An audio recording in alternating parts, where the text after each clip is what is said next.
YCP వాళ్ళకి మన state లో ఉన్న దరిద్రాలే చాలా అన్నట్టు పక్క స్టేట్లకు వెళ్ళి అక్కడ కూడా దరిద్రాలు పెట్టుకుని వచ్చారు. పక్క స్టేట్ లోనే లేకపోతే ఇంటర్నేషనల్ గా కూడా ఏమన్నా దరిద్ర పనులు చేశారో లేదో తెలియదు. కానీ ఇప్పుడైతే ముంబై నటి జత్వానికి సంబంధించిన ఇష్యూ పెద్ద హాట్ టాపిక్ గా రాష్ట్రం అంతా నడుస్తుంది. అసలు ఈ ముంబై నటి జత్వానికి కుక్కల విద్యాసాగర్ కి మధ్యలో ఉన్నటువంటి రిలేషన్ ఏంటో మనకు అనవసరం. కానీ ఈ కేసులో పబ్లిక్ కి ఉపయోగపడే అంశం ఏముందో దాని గురించి మాత్రమే డిస్కస్ చేసుకుందాం. ఈ ముంబై నటి జత్వానీని ఆంధ్రప్రదేశ్ దాకా తీసుకురావడానికి కారణం ప్రముఖ పారిశ్రామికవేత్త జిందాల్ అనే వ్యక్తిని కాపాడడానికి అని చెప్పి చాలా మంది మాట్లాడుకుంటున్నారు. అందులో ఎంతవరకు నిజం ఉన్నదో లేదో అనేది ఇప్పుడు తెలుసుకుందాం. అసలు ఈ ముంబై నటికి జత్వానీకి ఎప్పుడు పరిచయం ఏర్పడిందంటే అక్టోబర్ 8, 2021లో దుబాయ్లో జరుగుతున్నటువంటి ఐపీఎల్ మ్యాచ్ చూడడానికి వెళ్ళిన సందర్భంలో వీళ్ళిద్దరికి మధ్యన పరిచయం ఏర్పడింది. ఆ పరిచయం తర్వాత మళ్ళీ వీళ్ళిద్దరు ఎప్పుడు కలిశారంటే డిసెంబర్ 2021లో ఒక ల్యాండ్ ఇష్యూ మీద ఈ జత్వానీని ఈ ముంబై నటి కలిసింది. ఆ తర్వాత జనవరి 2022లో జత్వానీ తన ఆఫీస్కి ఈ ముంబై నటిని పిలిపించుకుంది. ఆమెపై అక్కడ హత్యాచారం చేశాడని చెప్పి ఆమె ఆరోపిస్తుంది. ఈ హత్యాచారం జరిగిన సంవత్సరం తర్వాత ఆవిడ పోలీస్ స్టేషన్ లో కంప్లైంట్ చేయడానికి వెళ్తే పోలీసులు అక్కడ కంప్లైంట్ తీసుకోలేదంట. సో దాంతో ఆవిడ ముంబై హైకోర్టులో ఒక పిటిషన్ వేసి జత్వానీ అనే వ్యక్తి నా మీద ఇలా హత్యాచారం చేశాడు, సో నాకు ఇటువంటి ఇన్సిడెంట్ జరిగింది అని చెప్పి వాదన చేసిన తర్వాత హైకోర్టు ఆమె కేసును తీసుకోమని చెప్పి పోలీస్ శాఖ ఆదేశాలు ఇచ్చింది. దాంతో ముంబై పోలీసులు జత్వానీపై పలు సెక్షన్లో కేసులు వేసి ఎఫ్ఐఆర్ ఫైల్ చేశారు.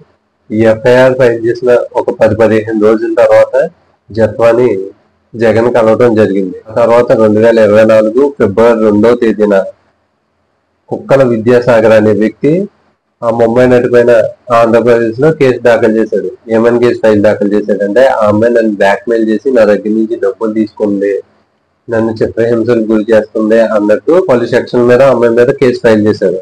ఆ తర్వాత ఆంధ్రప్రదేశ్ పోలీసులు ఫిబ్రవరి 2న ఆ అమ్మాయి మీద కేసు ఫైల్ చేస్తే ఫిబ్రవరి 5న ఆ అమ్మాయిని ఆంధ్రప్రదేశ్ తీసుకొచ్చారు. కొన్ని రోజులు అనఫిషియల్ గా కుటుంబం మొత్తాన్ని బంధించి ఆ అమ్మాయిని చిత్రహింసలు చేశారు అని చెప్పి నిన్న ఆ అమ్మాయి TV5 లో మాట్లాడడం జరిగింది. తర్వాత కొన్ని రోజులు పోలీస్ స్టేషన్ లో ఉంచడం, ఈ కుక్కల విద్యాసాగర్ పెట్టిన కేసు విచారణకు రావటం, ఆ విచారణలో ఆయన చెప్పినటువంటి వాదోపవాదాలు అయ్యి నిజాలు కాదని తెలియటం, ఆ అమ్మాయికి బెయిల్ రావటం, ఆ కేసు నుంచి బయటికి వెళ్ళిన తర్వాత ముంబైకి వెళ్ళి పరుగున జిందాల్ అనే వ్యక్తిపై పెట్టిన కేసును వాపస్ తీసుకోవడం జరిగింది.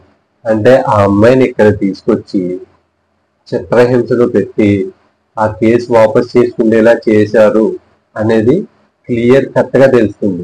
ఈ కుక్కల విద్యాసాగర్ అనే వ్యక్తికి ఆ అమ్మాయికి మధ్య 2015 నుంచి పరిచయం ఉందా అని చెప్పి ఆ అమ్మాయి నిన్న TV5 లో మాట్లాడిన దాంట్లోనే తెలుస్తుంది. అంటే 2015 నుంచి 2024 వరకు పరిచయం ఉన్న వ్యక్తి, అప్పటి వరకు ఏ ఇబ్బంది లేనటువంటి కుక్కల విద్యాసాగర్ 2024లో మాత్రమే ఎందుకు కేసు పెట్టాడు? మనోళ్ళు అధికారంలో ఉన్నప్పుడు రఘురామకృష్ణరాజుని ఒక ఎంపీని రాత్రికి రాత్రి ఎత్తుకుపోయి ఆయనకే చుక్కలు చూపించారు.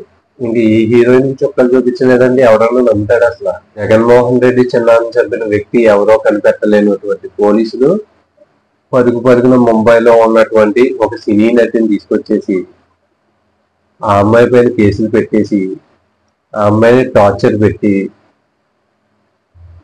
ఆ అమ్మాయిని శారీరకంగా ఉపయోగించుకుంది, ఇబ్బందులకు గురి చేసి భయపెట్టి ముంబైలో ఉన్నటువంటి జిందాల్ అనే వ్యక్తికి సేవలు చేశారని చెప్పి ఈ కేసులో క్లియర్ గా తెలుస్తుంది. ఇది ప్రభుత్వంలో ఉన్నటువంటి పెద్దల ఇన్వాల్వ్మెంట్ లేకుండా జరిగింది అంటే ఎవ్వడూ నమ్మడు. అసలు అధికారం ఉందని చెప్పి ఇప్పుడే కాదు ఇంకో 30 సంవత్సరాలు మనదే, మనం ఏం చేసినా ఏలేద్దాం అని చెప్పి ఇలా చేసిన పనులు, ఇలా చేసిన దరిద్రాలు అన్నీ ఇన్ని కాదు. అసలు ఒకదాని తర్వాత ఒకటి నిజంగా వైసీపీ వాళ్ళకి ఆడవాళ్ళ ఉసురు చాలా గట్టిగా తగిలింది. ఆడవాళ్ళ జోలికి వెళ్ళి వాళ్ళని ఎప్పుడైతే కిచ్చపరచడం మొదలు పెట్టారో వాళ్ళ పతనం అక్కడి నుంచే స్టార్ట్ అయిపోయింది. అసలు వైసీపీ అధికారంలో ఉన్నప్పుడు ఇంకెన్ని దరిద్రాల గురించి మనం తెలుసుకోవాల్సి ఉంటుందో.